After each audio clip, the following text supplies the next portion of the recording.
मंदिर में आसन लगवली मैया कहाँ रतिया बितवलू हो।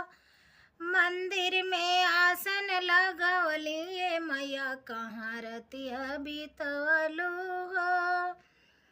मंदिर में आसन लगवली मैया कहाँ रतिया बितवलू हो।